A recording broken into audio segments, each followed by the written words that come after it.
Hola, buenas tardes. A continuación, el doctor Eduardo Hernández Rangel nos presentará el ABC de la valoración por tomografía.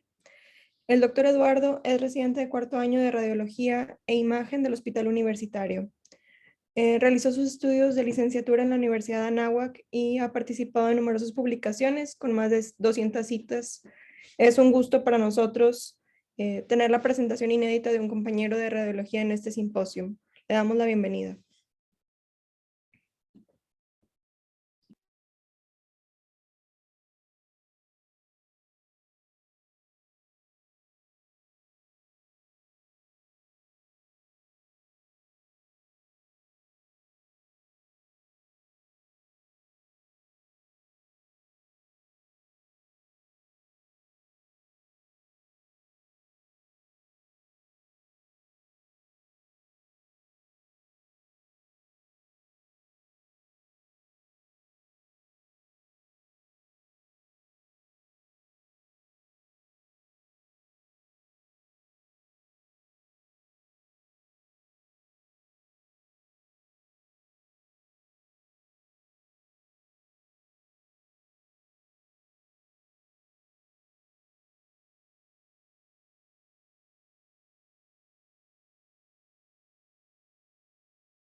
Hola, ¿qué tal? Muy buenas tardes. Mi nombre es Eduardo Hernández Rangel. Soy residente de cuarto año de radiología.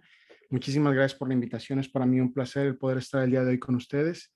Y el tema que vamos a hablar el día de hoy, pues es uno que evidentemente puede extenderse demasiado, que en muchas ocasiones se podría ver complejo, pero vamos a tratar de enfocarnos en algunas de las zonas más importantes que como médicos generales desde la facultad y evidentemente en alguna otra área, como puede ser medicina familiar o medicina interna, debemos de tratar de dominar. Vamos a ver el ABC de la valoración por tomografía. No tengo ningún conflicto de interés para poder estar el día de hoy con ustedes. En cuanto a los temas que vamos a revisar el día de hoy, van a ser el uso apropiado de los principios básicos del ATAC, la valoración del ATAC de cráneo, la valoración de ATAC de tórax y la valoración del abdomen principalmente. Y al final vamos a una de las conclusiones más importantes. Antes me gustaría empezar con esta frase que se le atribuye a Napoleón Bonaparte, en la que nos dice que para saber mandar hay que saber hacer. Para mí esto es muy importante y la forma en que lo narran o la analogía que hacen es que en alguna de las batallas que tuvo Napoleón, estaba viendo como uno de los soldados de menor rango estaba batallando demasiado para poder subir una bala de cañón y evidentemente no podía porque había lodo, porque estaba muy pesada y era una persona de muy pues escaso fuerza muscular, le podríamos llamar, y no podía, y no podía, y no podía.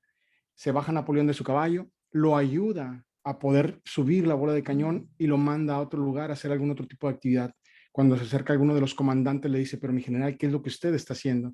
Y le dice, pues, ¿que no lo ves? ¿No lo notas que por él pudimos haber perdido la batalla? Y le dice, en ningún momento. ¿Por qué? Porque no tenía la capacidad de poder cargar esa bola de cañón. Y le dice, pero pues es que ese es su trabajo. Y le dice al comandante, ¿tú alguna vez has cargado alguna bola de cañón? Dice, en absoluto.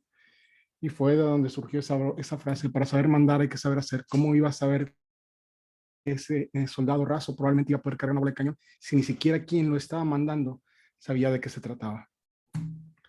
Antes de comenzar, me gustaría hablar de lo que nosotros llamamos los criterios más apropiados para el uso de cualquier tipo de estudio de imagen, no solo de tomografía, sino también de resonancia magnética, ultrasonido y así en general.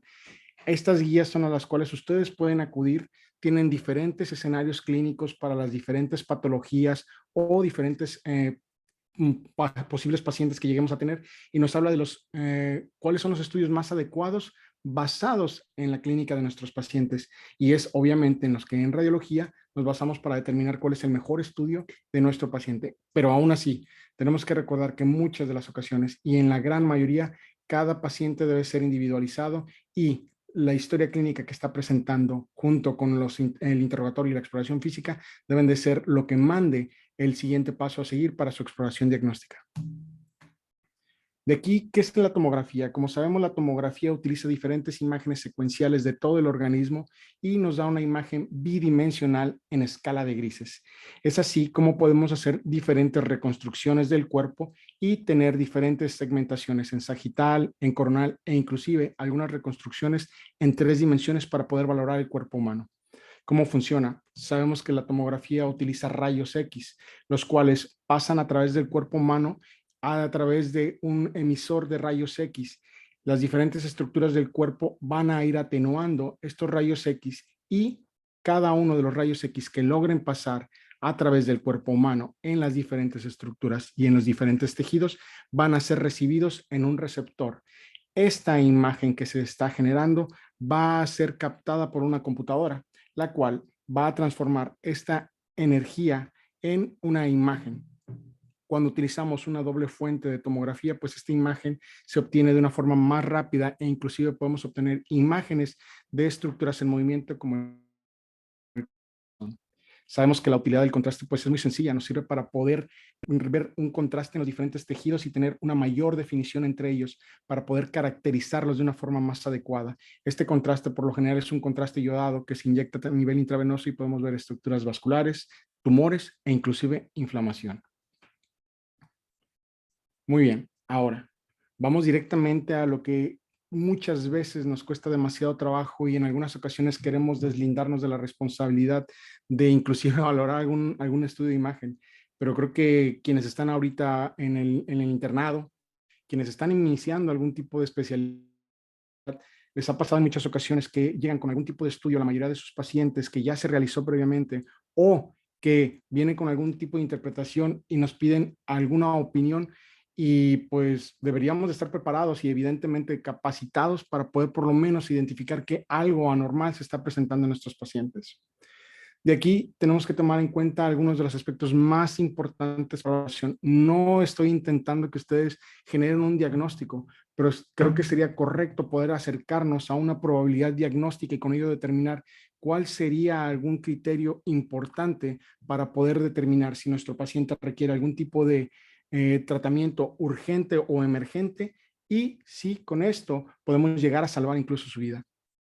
En cuanto a la valoración de cráneo, esto es lo que más quiero que se lleven el día de hoy, que en todo el organismo, pero de forma más específica en el cráneo, tenemos que basar siempre nuestra exploración en la simetría.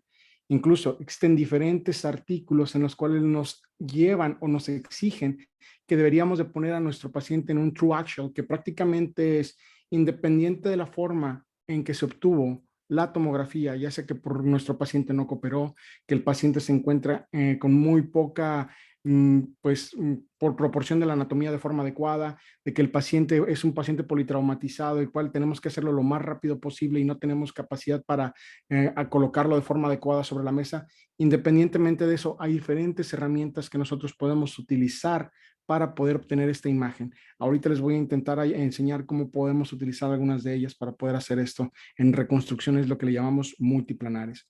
De aquí, en cráneo, son 4 principales ventanas que debemos de usar para valorar a nuestro paciente.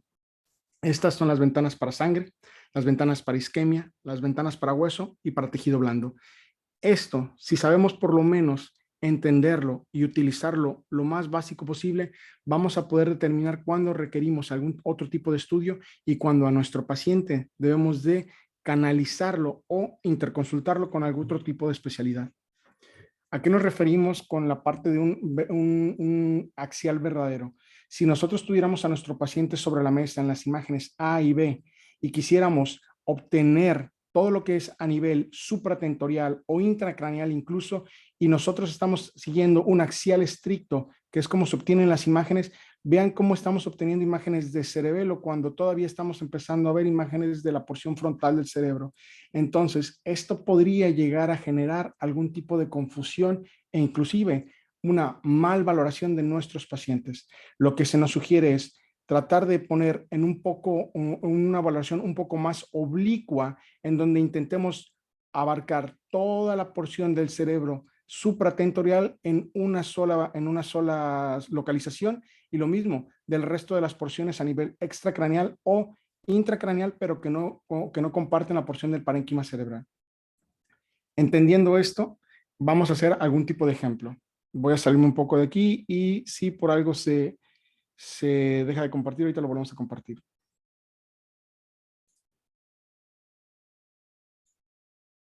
Muy bien. Esto es uno de los visualizadores que ustedes van a tener de acceso gratuito. Se llama Oros para los usuarios de Mac. Para quienes no tengan Mac, pueden utilizar lo que le llaman los MicroDicom Viewers, como el Radiant. Todos son de libre acceso, no son para diagnóstico, pero sí para una aproximación diagnóstica. Y aquí pues tengo algunos pacientes que les preparé. A lo que nos referimos, cuando estamos viendo, por ejemplo, a nuestros pacientes, podemos hacer una valoración en la cual si nosotros estamos analizando a este paciente, podemos ver inmediatamente que no está simétrico. Vemos un globo ocular en el cual pues no tiene nada de comparación con el otro globo ocular que estamos viendo. Hago esto por acá. Entonces, algunas de las opciones que nosotros podemos llegar a tener son las reconstrucciones multiplanares. ¿A qué nos referimos con reconstrucciones multiplanares? Esto, recuerden que está adquirido en múltiples imágenes secuenciales, las cuales podemos obtener de forma milimétrica. Y si se ponen a comparar con algún ejemplo, es como si tuviéramos un pan Bimbo. Cada uno de los cortes en una tomografía es una rebanada del pan Bimbo. Si volvemos a unir todas y cada una de esas rebanadas, vamos a obtener la imagen o la estructura completa de lo que fue el pan antes de ser cortado. Entonces, vamos a tratar de hacer algún tipo de análisis estructural de esta imagen y para eso existen estas diferentes herramientas que tenemos.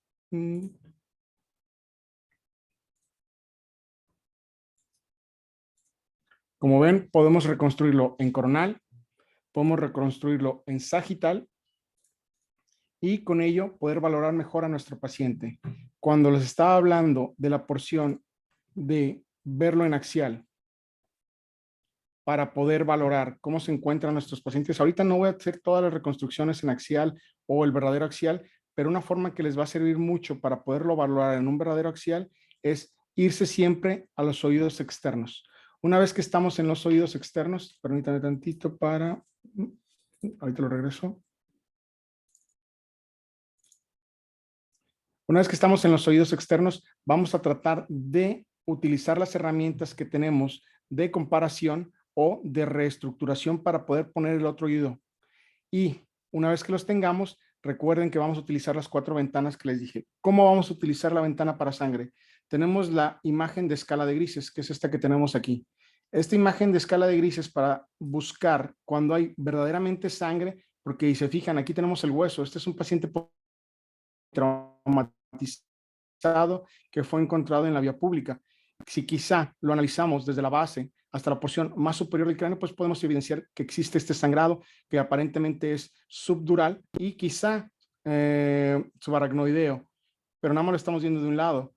No tenemos la capacidad de probablemente analizar si existe del otro lado. Si ponemos una ventana para sangre en la cual utilizamos las diferentes escalas de grises para poder realzar todo lo que es más denso, en este caso la sangre y el hueso. Si nos ayudamos de eso, basándonos en lo que acabamos de ver con las escalas de grises, poniendo una mejor diferencia de la sustancia blanca y la sustancia gris, vamos a poder analizar que este paciente no solo tiene el sangrado que estábamos analizando, sino que incluso de forma contralateral tiene algunas áreas de sangrado subaracnoideo como el que podemos ver aquí. Sé que aquí tal vez está un poquito complejo, pero vean esta línea que se está metiendo hacia la cisura del lóbulo frontal de este lado. Entonces, con esto podemos determinar incluso la extensión de la gravedad en el caso de nuestro paciente. Y obviamente podemos determinar cómo se encuentra su pronóstico.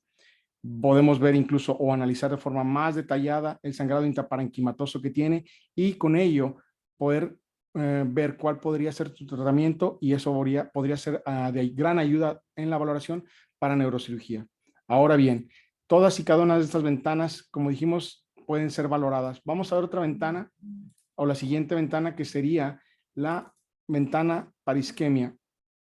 En esta ventana para isquemia, si se fijan, esta es la que nos manda de forma estándar cada uno de los estudios. Podemos ver cómo empezamos a valorar las imágenes y pues hasta ahorita no vemos algo que realmente sea significativo más que esta zona que podría ser algo de gliosis o malasia, que prácticamente es una degeneración del parénquima cerebral, probablemente secundaria a procesos isquémicos crónicos. Si cambiamos un poco la ventana, la podríamos utilizar en ventana para sangre. Pero en este paciente, que es un masculino de 70 años, que tenía datos o antecedentes de eventos vasculares isquémicos crónicos de repetición, pues no vamos a buscar prácticamente sangrado porque, uno, la sospecha era mínima debido a que él se encontraba con una tensión arterial normal y ya tenía el antecedente de eventos vasculares isquémicos crónicos. En él lo que vamos a tratar de ayudarnos es una ventana para isquemia. ¿Cómo es esta ventana para isquemia? Igual, con nuestra herramienta de escala de grises, vamos a tratar de generar una ventana para isquemia. ¿A qué nos referimos? Vean por favor cómo la corteza va a empezar a realzar un poco más y se vuelve más densa o brillosa en comparación de la sustancia blanca. Voy a intentar jugar un poquito con ella, a ver si lo alcanzan a ver. Y esto es lo que nos va a servir para poder determinar los eventos vasculares isquémicos. Si se fijan, aquí hay un contraste entre la sustancia gris y la sustancia blanca. Y vean cómo vamos subiendo y nos va a servir para poder generar una mejor diferenciación de esta área muy extensa de isquemia en comparación de la contralateral. ¿Qué es lo que estamos viendo? Vean que como aquí podemos seguir, incluso definir con un lápiz toda la sustancia gris y la sustancia blanca en comparación del otro lado, en donde si intentamos tal vez dibujar toda la sustancia gris se pierde y posteriormente tenemos esta gran área o área extensa de isquemia. Si la pusiéramos en una ventana normal, como muchas de las TAC que nos llegan es en este tipo de ventana, tal vez se nos dificultaría y podríamos determinar que sí existe un evento vascular isquémico, pero solo en algunas ciertas zonas, cuando lo que estamos observando, si lo ponemos en una ventana para isquemia, como este evento es muchísimo más extenso y podría en algún momento, cuando sabemos que tenemos un evento vascular isquémico, en este caso que es en territorio de la arteria cerebral media, así de extenso, podríamos tener sospecha que este paciente podría tener algún tipo de transformación hemorrágica y es evidentemente lo que tenemos que aprender a valorar. La segunda ventana, que es la que tenemos que valorar con algunos de nuestros pacientes, regreso un poco a nuestro paciente anterior, que es la ventana para tejidos blandos. Aquí, si se fijan, es una distinción adecuada entre lo que es la grasa y cualquier otro tipo de tejido blando. La ventana para isquemia, si la recuerdan, como la veíamos, era una ventana en la cual pudiera distinguir sustancia gris y sustancia blanca, que sería más o menos esta. Puedo distinguir un poco entre sustancia gris y sustancia blanca. La ventana para sangrado era una poco más negra y puedo observar el sangrado y distinguirlo también del hueso.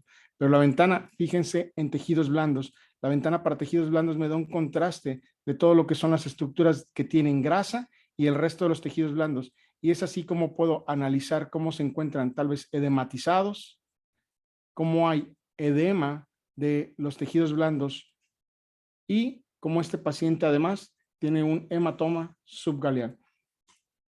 Y así es como los podemos llegar a valorar. La ventana de tejidos blandos es una de las ventanas que más información nos va a dar, sobre todo a nivel de la grasa, en la cual en el momento que vean esta grasa, por favor, es la grasa retroconal. Así es como la deberíamos de ver, completamente hipodensa o muy negrita, y compárenla con la que está presentando este paciente más o menos a nivel presigomático. Comparen este nivel presigomático con este otro, en la cual podemos ver cómo se encuentra, incluso como si estuviera un poco sucio, deslavado, evidentemente está edematizado y está generando un borramiento. Lo que estamos viendo ahí es la grasa que se encuentra inflamada o un proceso de edema e inflamación. Muy bien. Y por último, pues es la ventana ósea. En la ventana ósea, lo que les va a ayudar para tener una muy buena ventana ósea es a nivel de los senos maxilares o donde sabemos que hay aire. En el momento en que nos veamos, como las celías mastoideas, en los senos maxilares o en cualquier otra de las cavidades nasales, vamos a ver cómo se ve el aire completamente hipodenso. Eso nos va a ayudar para saber en ese momento que tenemos una adecuada ventana ósea y que podamos seguirlo de forma continua para poder determinar si nuestro paciente tiene o no algún tipo de fractura. ¿Ok? Y de aquí, pues recordar que las suturas, este paciente, pues aquí podemos ver esta fractura a nivel del occipital.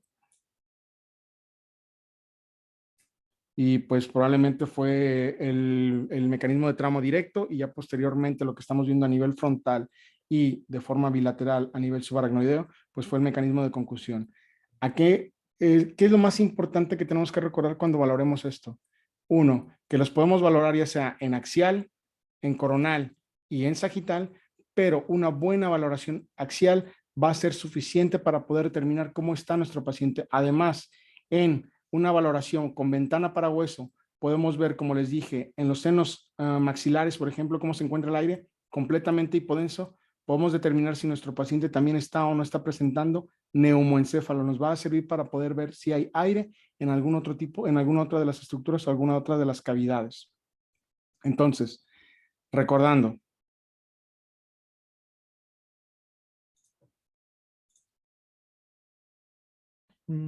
listo. En la valoración de cráneo, de TAC de cráneo simple, tenemos que tratar de ser siempre simétricos. Una disculpa, no me tardé mucho en enseñarles cómo se debe de poner ahorita simétrico, porque si nos tardaríamos un poco más, pero tratar de tener los dos oídos externos al mismo nivel con las herramientas de reconstrucción multiplanar. Al final, si quieren, les puedo dejar un link para que lo tengamos de ejemplo, que es un video que hice. Y después de eso, tenemos que valorar siempre el ataque de cráneo en las 4 diferentes ventanas, independientemente del paciente. Una ventana para buscar sangrado, una ventana para buscar isquemia, una ventana en la cual podamos valorar bien de forma estructurada el hueso, y la ventana para tejidos blandos. Muy bien. Ahora, en la valoración de TAC de tórax. La valoración de TAC de tórax la podemos hacer evidentemente con contraste y sin contraste. En la gran mayoría de los pacientes que sospechamos algún tipo de patología de tórax, con una TAC simple es más que suficiente. Todo esto puede llegar a cambiar dependiendo si nuestro paciente tiene algún tipo de herida penetrante o herida por proyectil de arma de fuego, o algún tipo de arma o elemento punzocortante, en el cual deberíamos de ir a buscar de forma directa si nuestro paciente tiene algún tipo de sangrado activo, o si algún tipo de estructura vascular o tumoral o infecciosa se encuentra presente, es cuando deberíamos de utilizar contraste. En la gran mayoría de los pacientes que sospechamos algún tipo de neumonía, algún tipo de proceso infeccioso, ya sea bacteriano, de tipo parasitario o de tipo viral, con la TAC de tórax simple podemos acercarnos muy bien a la sospecha diagnóstica. De aquí son 4 ventanas principales las cuales podemos utilizar. Recuerden que todo esto está basado en el tipo de escala de grises que tenemos nosotros. Ya se encuentran algunos presets predeterminados, los cuales podemos utilizar también en Oros o en Radiant, y esto nos van a servir para valorar las diferentes estructuras. Obviamente, cuando hacemos un ataque de tórax, los principales órganos que vamos a revisar son los pulmones, las estructuras mediastinales, incluidas el corazón y grandes vasos, y la caja torácica. Para esto, obviamente, vamos a ver una ventana para pulmón, una ventana para mediastino, una ventana para tejidos blandos, las ventanas para huesos. Estas son las principales. De aquí, como les había explicado hace un momento, debemos de determinar si es necesario o no realizar algún tipo de fase con contraste, en la cual sea o venoso, o alguno más específico en cuando sospechamos de un pneumonitismo pulmonar, ya que nos deberíamos de dirigir únicamente cuando está pasando el contraste a nivel de las arterias pulmonares. ¿Dónde está Romy? A ver. Este podría ser como un chit chat que les puede servir para poder determinar cada una de las diferentes densidades dentro de las estructuras, en las cuales, como sabemos, y ya les habían explicado en la clase de radiografía de tórax, existen diferentes densidades, las cuales nosotros podemos definir o medir en tomografía como unidades Hounsfield, y sabemos de forma consensual, es decir, que ya por consenso se definió que la grasa por lo general mide menos de 1000 unidades Hounsfield, que el contraste mide alrededor de 300 unidades Hounsfield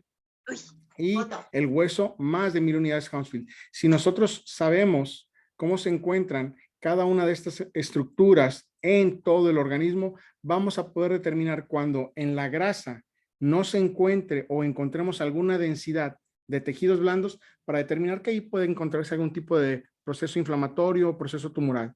Cuando encontramos densidad de agua en la pleura, que sabemos que debería encontrarse tal vez un escaso líquido, o en los pulmones, sabemos que podemos hablar de algún tipo de sangrado o de derrame. Y aquí es donde quiero detenerme un poquito, en la parte del sangrado o en la parte de los líquidos. La densidad del agua, como lo vemos, se encuentra alrededor o en promedio a 0 unidades Hounsfield. En algunas ocasiones podemos tener algún transudado o exudado o inclusive algún tipo de sangrado activo.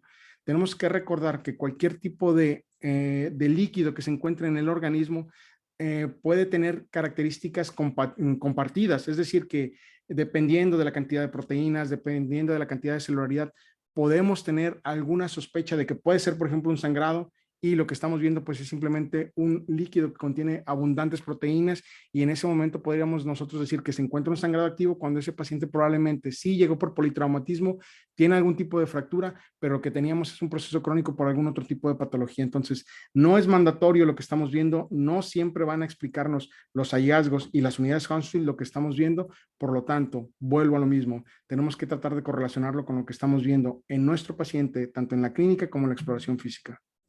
Ahora bien, en cuanto a la exploración de tórax, vamos por favor a otro ejemplo. De aquí. Entonces, de aquí, como ya lo había explicado hace un momento, igual que en la tomografía de cráneo, la simetría siempre es lo que nos va a ayudar a podernos enfocar, pero sobre todo la porción comparativa. La ventana para pulmón, si nosotros nos vamos al TAC de tórax, pues evidentemente es lo mismo. En las estructuras que sabemos que contienen aire, como la tráquea, que son solo llenas de aire, vamos a verlas completamente hipodensas. Aquí vamos a tratar de analizar siempre un orden sistemático. Pueden hacerlo como ustedes quieran. En lo particular, lo que a mí más me sirve siempre es irme primero de un pulmón desde la porción más apical hasta la porción más basal. Si quieren hacerlo como en un tipo zigzag, viendo cada una de las estructuras, no es necesario realmente irse rápido. Sé que muchas veces hay algunos de nosotros que lo vemos de forma muy rápida. Se nos pueden ir cosas. Cuando es algo agudo, pues evidentemente puedes irte un poquito más rápido. Y de aquí, pues, ¿qué es lo que estamos viendo? Algunas áreas mucho más hipodensas. No nos vamos a ir a patologías ahorita, pero el pulmón, recuerden que tienen los componentes alveolares, los componentes vasculares y también los componentes linfáticos, más todo lo que tiene que ver con el tejido intersticial. Por eso no lo vamos a ver completamente hipodenso como lo como lo vemos en el aire que estamos viendo en la tráquea. Entonces vamos a ir viendo en forma de zigzag cada una de las estructuras. Podemos analizar las fisuras cuando se presentan. Recordar que en el pulmón derecho tenemos dos fisuras, la mayor y la menor, y estas nos sirven para generar las diferentes divisiones de cada uno de los pulmones, y podemos irnos hasta a nivel basal. Aquí mucho cuidado, porque en algunas ocasiones, vean cómo tenemos aquí un aumento en la densidad, y eso es lo que tenemos que determinar. Cuando se encuentra algún tipo de aumento en la densidad, cuando está algún tipo de ocupación, cuando vemos algún nódulo, cuando vemos alguna masa. Creo que eso es lo más importante que deberíamos de aprender a diferenciar cuando lo vemos. Tengo muchos amigos que en algunas ocasiones se van al servicio social y me mandan alguna fotografía de alguna tomografía de tórax o un video que tomaron de un paciente que llegó con una tomografía y que no saben qué es lo que tienen que hacer, si es una masa, si es un nódulo. Evidentemente no es para que generen ellos algún diagnóstico, pero sí saber si ese paciente en ese momento requiere algún tipo de atención médica inmediata. Y aquí pues lo que estamos viendo es ahora que en este paciente vemos este aumento en la densidad basal del lado derecho. Y ahora lo que podemos hacer es inmediatamente que terminamos basal del lado derecho, que vimos todo, nos vamos hacia arriba de nuevo, empezando desde abajo, basal, vemos la cisura del pulmón izquierdo, hasta irnos a nivel apical. ¿Qué puede servir mucho cuando encontramos alguna de estas patologías? Usar cualquiera de las reconstrucciones. En este caso nos serviría mucho la reconstrucción en coronal para poder determinar más o menos a qué nivel se encuentran este aumento de la densidad y con ello determinar si es algún tipo de atelectasia, si es algún tipo de consolidación por algún proceso neumónico o si simplemente este paciente ya tiene algún otro tipo de masa que pudiera estar condicionando su afectación. En este caso, por lo que estamos viendo, son múltiples atelectasias, que recordemos que las atelectasias son colapsos de las estructuras aéreas o alveolares en los pacientes que generan algún tipo de retracción. Y lo que estábamos viendo en este paciente de forma más específica con todas estas áreas hipodensas son procesos de enfisema centrolobulillar. Y pues aparte vean la gran amplitud de la caja torácica de este paciente, muy probablemente es un paciente que de forma crónica ya había consumido tabaco o había fumado tabaco. Si nos regresamos a la porción axial, ya que terminamos de ver la ventana para pulmón, vámonos rápido a la ventana para mediastino.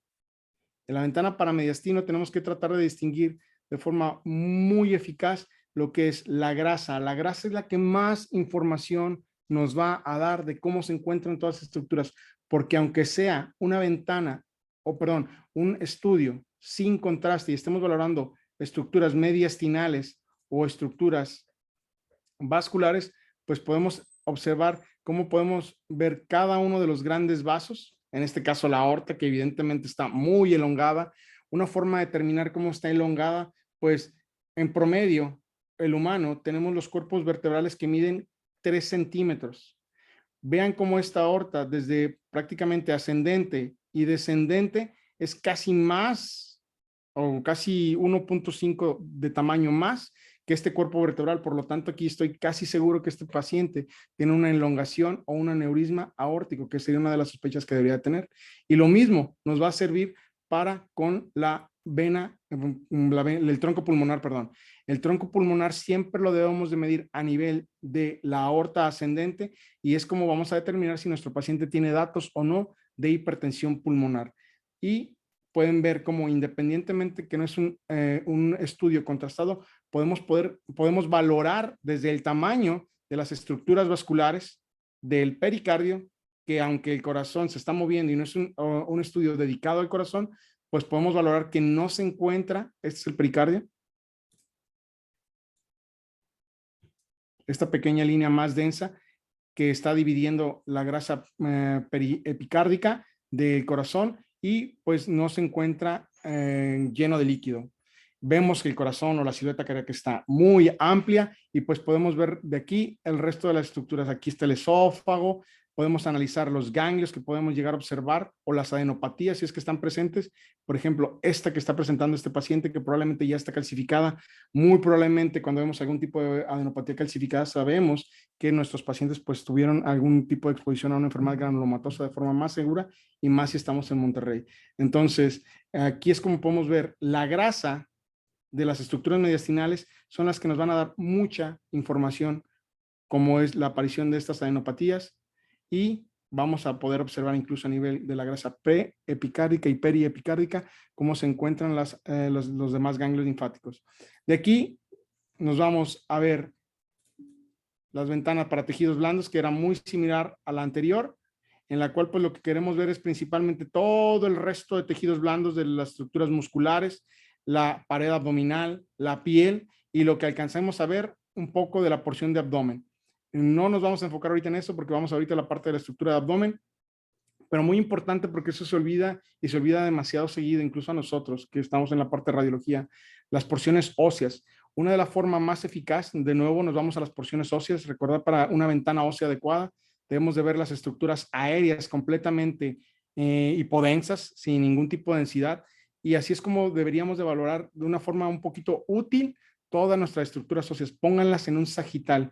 Vean cómo aquí podemos analizar la columna vertebral de nuestro paciente y podemos determinar cómo tiene datos de osteoartropatía ya crónica degenerativa e inclusive cómo tiene un grado de desmineralización si lo comparamos con los procesos espinosos de los cuerpos vertebrales, y además como ya está generando una disminución de los espacios intervertebrales y está generando algunos osteofitos que inclusive pueden estar generando ahí algún grado de compresión.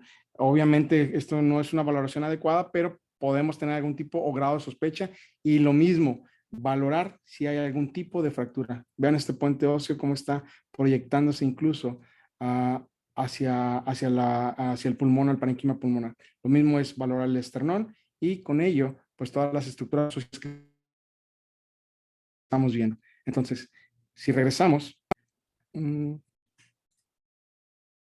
a nuestra valoración por tórax, recordar que son 4 ventanas: pulmón, mediastino, tejidos blandos, ventana para hueso, determinar cuándo es importante algún tipo de fase contrastada, ya sea arterial o venosa, y que es muy diferente el tipo de contraste que vamos a utilizar cuando sospechamos de una tromboembolia pulmonar. Ahora, en la valoración de abdomen, lo mismo me voy a dedicar en esto. Tenemos que hacer aquí un poquito más estructurados. Les voy a explicar cómo yo lo intento realizar para que no se me olvide ningún tipo de estructura, y con ello pues tratar de abarcar por lo menos la sospecha de si hay o no hay un tumor, si hay o no hay alguna colección, y con ello tratar de acercarme a algún antecedente diagnóstico de mi paciente. De aquí las ventanas más importantes que nos van a ayudar son las de tejidos blandos, las contrastadas, que en la gran mayoría las deberíamos de realizar más cuando sospechamos algún tipo de lesión tumoral o algún tipo de infección. Y aquí tener en cuenta que la fase arterial pues va a depender de qué tipo de órganos reciben sangre directamente de la aorta versus los que pueden llegar a tardar un poco más porque van a ser contrastados hasta una fase venosa, y cuando debemos de valorar algún tipo de fase tardía como en el hígado y que sospechamos algún tipo de hepatocarcinoma, o cuando buscamos algún tipo de eliminación renal porque sospechamos que está comprometido a nivel postrenal la eliminación del medio de contraste o la eliminación de orina en este caso, y cuando sospechamos algún tipo de masa suprarrenal, las fases tardías del medio de contraste son hasta dentro de 15 minutos. Y de ahí pues también la ventana para hueso, porque podemos valorar las porciones óseas y los estudios complementarios, como cuando solicitamos algún tipo de contraste transrectal para poder distender el colon o que sospechamos de algún tipo de cáncer de colon. Y ya nada más para irnos en la porción de abdomen, les voy a explicar cómo yo valoro. Independientemente que estemos ante un estudio de abdomen, siempre vamos a poder ver o valorar la porción de los pulmones a nivel basal. Busquen independientemente de eso, por favor, siempre cómo se encuentran sus pulmones. Y si quieren, váyanse primero a un pulmón, y si no, después al otro pulmón, o los dos de una sola vez. De aquí podemos irnos a valorar cómo se encuentran, como si fuera una ventana mediastinal. Recuerden cómo se veía la grasa muy negrita, para poder ver la estructura cardíaca y, si se puede, un poquito de la grasa que se encuentra ahí alrededor para ver si hay algún ganglio. Y aquí inmediatamente lo que vamos a ver es esófago. El segundo órgano más importante que deberíamos de ver es el hígado. Si pueden, aquí es como digo de mis compañeros, es como si fuera una tele viejita. En la ventana que estoy tratando de adquirir con el hígado. Es este tipo de imagen que se ve muy pixeleada, muy poco definida, pero si se fijan, cualquier cosa que sea hipodensa, principalmente algún tipo de patología tumoral, así es como la vamos a ver, completamente hipodensa. Estas son estructuras vasculares y biliares, entonces no me voy a preocupar por eso porque no la tiene el paciente, pero si tuviera algún tipo de lesión tumoral en este tipo de ventana, como si estuviera con una televisión viejita, pixeleada, es la que más información les va a dar. Me voy a ir ahorita a una fase venosa. Y de aquí, una vez que vi el hígado, lo siguiente que debo de valorarse por la anatomía, que debajo de la porción más inferior del hígado se va a encontrar la vesícula biliar. En algunas ocasiones se va a encontrar plegada, principalmente cuando nuestro paciente acabó de ingerir alimentos, evidentemente porque va a estar secretando todos los pigmentos biliares para poder degradar las grasas y poder llegar a la segunda porción del duodeno. Entonces, aquí sí podemos ver la vesícula biliar, la cual observamos de forma adecuada. No deberíamos de ver su pared, al menos que estuviera con algún tipo de patología, o no deberíamos de ver incluso litos. La gran mayoría de los litros, aquí es importante, no los vamos a poder ver por patología, porque recuerden, no todos son calcificados, muchos pueden ser incluso de colesterol.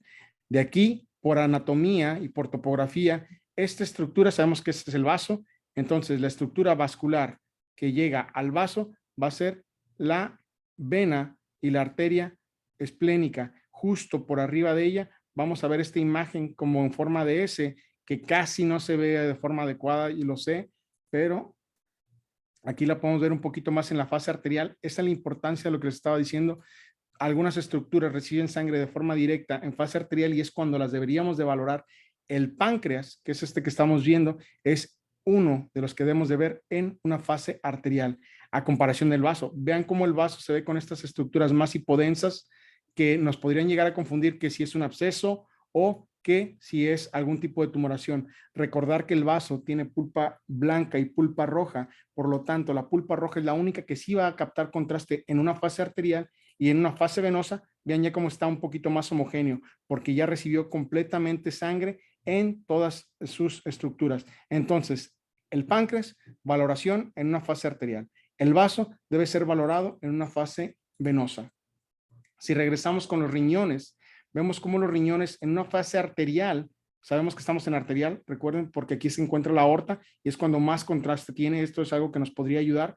No siempre lo vamos a presentar dependiendo del estado hipovolímico de nuestro paciente, este tipo de contraste, pero en la gran mayoría de ellos sí lo vamos a ver así. Y el parénquima renal en su porción cortical, vean, en una fase arterial es cuando vamos a valorarlo. Entonces, en pacientes que tienen algún grado de sospecha de una pielonefritis o de una nefritis o de algún absceso, es en una fase arterial como los deberíamos de valorar, y como los tenemos que ver es que están completamente en una por su forma reniforme y completamente bien contrastados. Inmediatamente por arriba de ellos vamos a tener estas estructuras que están muy pequeñas, yo lo sé, una disculpa, no lo voy a reconstruir y no es el mejor paciente, pero si no lo vemos también es una buena señal. Esta es una de las glándulas suprarrenales que, si se fijan, parece una pequeña A, y la otra debería estar igual, que es esta otra. No se alcanza a formar casi bien la A, pero son inmediatamente por arriba de los riñones. Aquí está un riñón, aquí está una de las glándulas suprarrenales y aquí se encuentra la otra. Aquí es importante, cuando sospechamos algún tipo de lesión suprarrenal, el medio de contraste que vamos a utilizar es completamente diferente, porque inclusive, aparte de hacerlo en una fase simple, tenemos que hacer una fase tardía de hasta 15 minutos, esperar a que se lave el contraste cuando sospechamos algún tipo de patología tumoral. Inmediatamente después de eso, ya podemos ir a revisar el resto de los intestinos, pero aquí lo vamos a hacer en una fase venosa. Y aquí una recomendación, rápido. Aquí es lo que más les va a costar, porque incluso a casi todos, cuando empezamos a valorar las tomografías, es lo que más nos cuesta, es tratar de ver una ventana para tejidos blandos. Y cuando vean o cuando vayan a valorar intestino, empiecen desde la porción anal. Eso es lo que más les va a ayudar, porque prácticamente es como seguir un tipo de laberinto. Ya sabemos que el colon, el recto, va a conectar posteriormente con la porción del sigmoides, y después del sigmoides, si lo seguimos, el cual es muy redundante y es donde la mayoría nos perdemos, vamos a tratar de seguirlo, independiente de cómo se encuentren en todas las estructuras, y si lo vamos siguiendo, este nos va a dar información hacia dónde se está siguiendo. Y de aquí ya sabemos entonces que ahora sí este es el colon descendente. Posteriormente se sigue con el colon transverso y ahora vamos para abajo y es el colon ascendente. Aquí es donde deberíamos de buscar el apéndice, que es esa pequeña que acaba de pasar, y pues prácticamente es como valoramos todo el colon, el colon o el intestino grueso.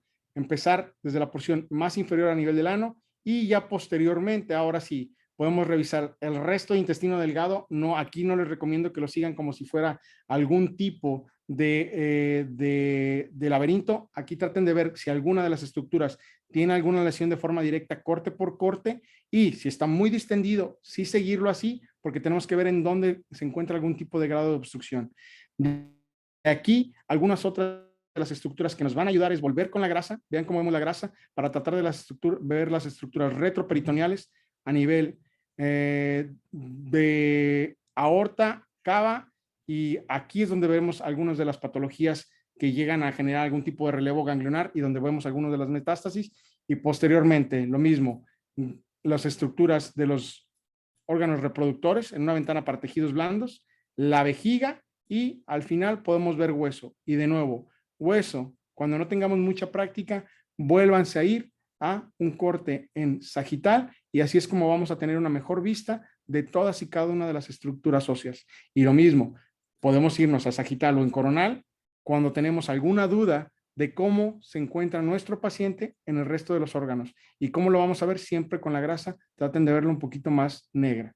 Y el último, si tenemos alguna sospecha de alguna lesión vascular, pues verla en la fase venosa, si estamos sospechando algún tipo de tromboembolismo o si estamos sospechando algún tipo de lesión a nivel de la vena cava o de las arterias, de las venas hepáticas, o si estamos sospechando algún tipo de isquemia, aneurisma o lesión vascular arterial en las fases arteriales. Ya casi termino.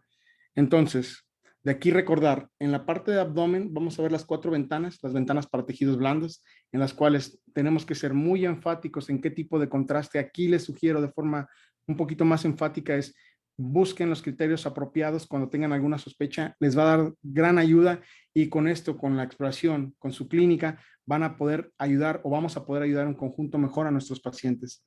A manera de conclusión, pues la valoración es para complementar una sospecha diagnóstica. Esto me lo decía uno de mis maestros. Un verdadero clínico es aquel que solicita un estudio para simplemente encontrar lo que él ya tenía por lo menos como sospecha. Aquí, como todo, la clínica va por sobre todas las cosas. La clínica realmente manda, independientemente de lo que a veces nos puedan llegar a decir nuestros laboratorios, y ya nos ha pasado en muchas ocasiones, incluso de lo que nos puedan llegar a decir los estudios de imagen. Saber los criterios más apropiados del uso, conocer los principios básicos, porque independientemente de todo esto, recordar que utilizamos radiación con la tomografía y la radiación en algunos pacientes puede generar pues efectos catastróficos dependiendo de qué tipo de paciente estamos hablando y de la cantidad de estudios de imagen. Y entender la anatomía radiológica básica para poder determinar cuándo estamos ante la sospecha. Me ha tocado en muchas ocasiones que dependiendo de cada servicio me dicen, oye, yo creo que puede ser esto, aunque pudieran o no estar equivocados, porque nos ha pasado incluso a nosotros. Qué importante es que que no te quedes con la duda, que aunque pudiera estar diciendo alguna cosa que tú consideres que está mal, preguntar porque es la única forma en que se te va a quedar por siempre ese error que ya no vas a volver a cometer. Y aquí pues que todos somos un equipo multidisciplinario, que lo que estamos buscando, y eso me gustó mucho de lo que dijo Magda en uno de sus posts, que es una práctica que debemos tener centrada y basada en nuestro paciente. Ya por último, ¿qué otras aplicaciones de la TAC tenemos? Tenemos desde la aplicación para la impresión en tercera dimensión. Esto fue aquí en el hospital universitario, en el cual imprimimos el primer corazón de una paciente pediátrica, bueno, no se ve, de una paciente pediátrica que sirvió para poder hacer su planeamiento quirúrgico y de reconexión en un tipo de cirugía de Fontan y posteriormente de Glenn. ¿Qué otra cosa hemos hecho o que se está trabajando? Pues todo lo que tiene que ver con algoritmos de inteligencia artificial para la segmentación automática, caracterización automática e inclusive la ayuda en una aproximación diagnóstica. Ahorita la gran mayoría de algoritmos de inteligencia artificial son enfocados en medicina, perdón, son enfocados a la radiología y pues esto es parte de lo que los proyectos que hemos trabajado, incluso nosotros, en la segmentación y caracterización de nódulos pulmonares por medio de tomografía. Y también, pues esta fue la primera clase que dimos en el metaverso, en Facebook, con diferentes doctores en diferentes partes del mundo hace como 4 meses. Entonces, como ven, pues no todo en tomografía y en radiología puede llegar a ser aburrido. En algunas ocasiones puede ser divertido, pero lo más importante es que nos puede llegar a servir para nuestros pacientes. Los dejo con esta frase del doctor Richard Witts, que si no lo han visto, pues es de la década de los 60, pero ojalá que lo puedan ver. Atrévanse a ser los mejores doctores que están destinados a ser. Les agradezco mucho y si tienen alguna pregunta, estoy para servirles.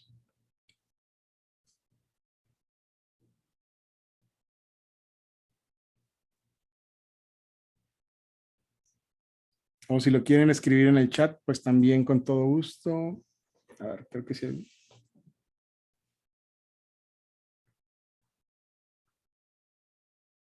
Creo que no hay preguntas. Bueno, si no, con todo gusto pueden contactar a los doctores de medicina interna y si no, pues también ahí tienen mi contacto. Será un placer para mí responderles.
Le damos muchas gracias al doctor Eduardo por esta increíble plática.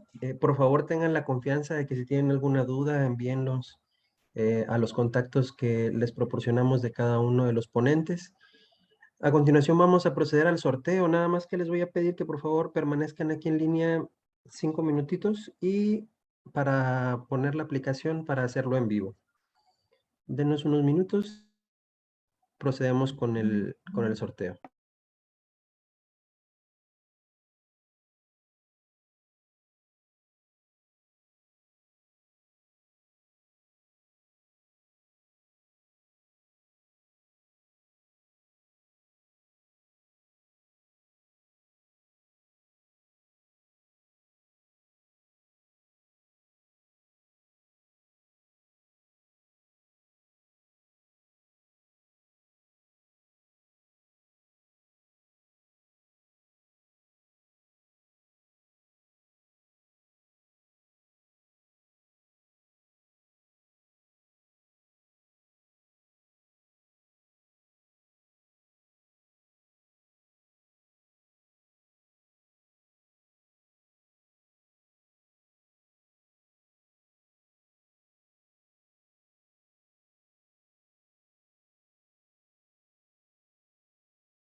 Se quitó el...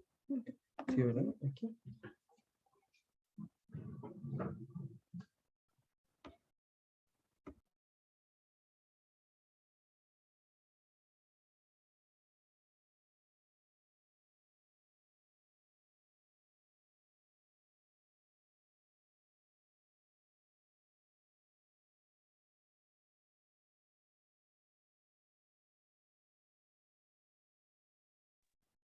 Muy bien, pues muchísimas gracias por habernos acompañado hasta el final de este simposio. Espero que les haya sido de gran ayuda cada una de las pláticas.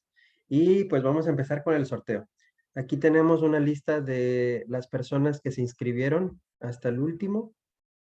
Todos fueron integrados. Entonces vamos a hacer el sorteo. Vamos a elegir a 7 ganadores para estetoscopios, 7 ganadores para baumanómetros y 7 ganadores para un traje quirúrgico. Vamos a empezar el sorteo. Vamos a elegir 21 en total y vamos a los primeros 7 les vamos a regalar el estetoscopio. Luego a los segundos 7 les vamos a dar el baumanómetro. Perdón, a los primeros 7 el baumanómetro, a los siguientes 7 el estetoscopio y por último, a los últimos 7 les vamos a dar el uniforme quirúrgico. Para las personas que sean ganadoras del uniforme quirúrgico, les voy a pedir que se contacten conmigo al WhatsApp y me proporcionen su talla para que puedan pasar a recogerlo esta semana. También a todos los ganadores les voy a pedir que al final de esta semana yo les voy a indicar qué día pueden pasar a recogerlos. Tomen por ahí una captura de pantalla con su nombre para que les sirva como un vale para que puedan recogerlo aquí conmigo. Muy bien, vamos a empezar y mucha suerte a todos. Vamos a ver.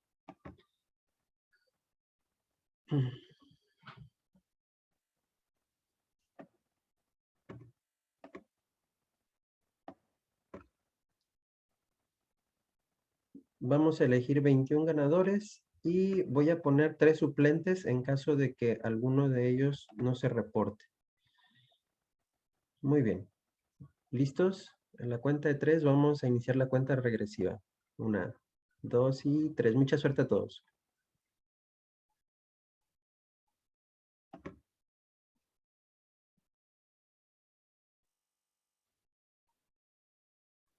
Muy bien, tenemos aquí los ganadores.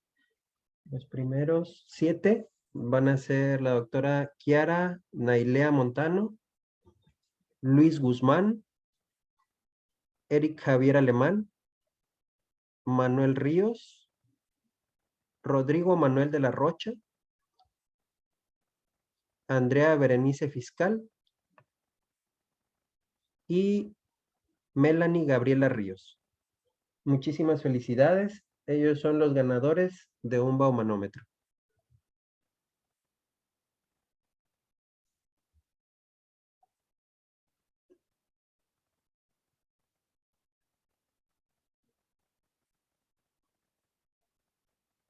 A continuación, vamos a ver los siguientes, que son los ganadores de un estetoscopio.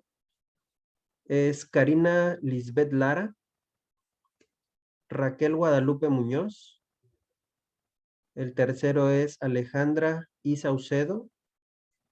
El cuarto, Martín Guadalupe Vázquez. El quinto, Jesús Gabriel Reyes. El sexto, Samantha González. Y el séptimo, Alejandra Daniela Amaro. Muchísimas felicidades. Y por último, vamos a elegir a los 7 ganadores de los trajes quirúrgicos. Son Olga Angélica Hernández, Azalia Paola Chavana, Yajaira García, Samantha Hernández,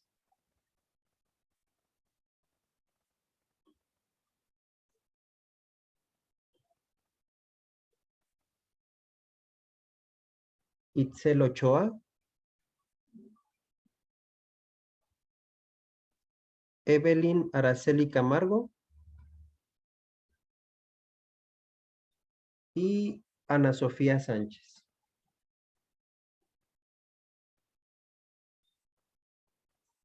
De todas maneras, nosotros tomamos nota.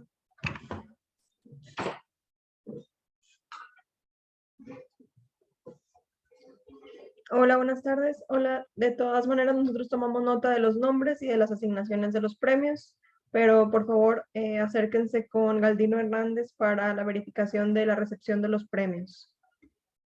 Muchas felicidades a los ganadores y de nueva cuenta agradecemos enormemente su presencia en este simposio.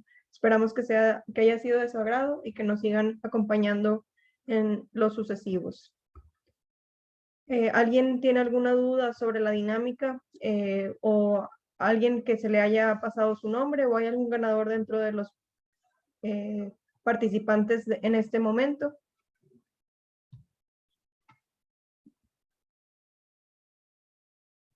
Martín Guadalupe. Muchas felicidades, Martín. Felicidades, Martín. Muchas felicidades. Tú ganaste estetoscopio. Muchas felicidades. Sofía también. Da mucho gusto que estén aquí todavía. Excelente. Melanie también aquí está. Muchas felicidades, Melanie. Y les recordamos que vamos a tener más adelante en este año un segundo simposio del ABC de la medicina interna. Más adelante estaremos por ahí compartiendo la información en la página de Facebook. Les agradeceríamos muchísimo que nos ayudaran a compartir la página con todos sus amigos, colegas y compañeros para ayudarnos a hacer crecer este proyecto juntos. Muchas gracias y también en lo sucesivo de la semana estaremos editando los videos para subirlos y podérselos compartir. Entonces también estén al pendiente de su correo, más bien del WhatsApp por el medio que los hemos estado contactando para que puedan accesar a las clases o las sesiones en cualquier momento. Sí, claro que sí. Podemos hacer un post con los ganadores y pues ahí establecer y compartir. Las constancias se las van a hacer llegar, a lo mejor tarden 1 o 2 semanas en llegar, probablemente sea esta semana, pero se van a compartir directamente a los correos electrónicos que proporcionaron al registrarse. Sofía pregunta si compartirán las presentaciones. Lo que vamos a compartir más bien van a ser las clases ya grabadas, Sofía, y se las vamos a compartir por medio de la plataforma para que puedan acompañar las presentaciones junto con la explicación de los ponentes, que creemos que es un poco más valioso a solo estar viendo las presentaciones sin explicación acompañada. Les agradecemos bastante su participación y esperamos verlos pronto en el siguiente congreso. Muchas gracias por sus felicitaciones. Nos vemos pronto. Hasta luego. Hasta luego, que tengan buen día.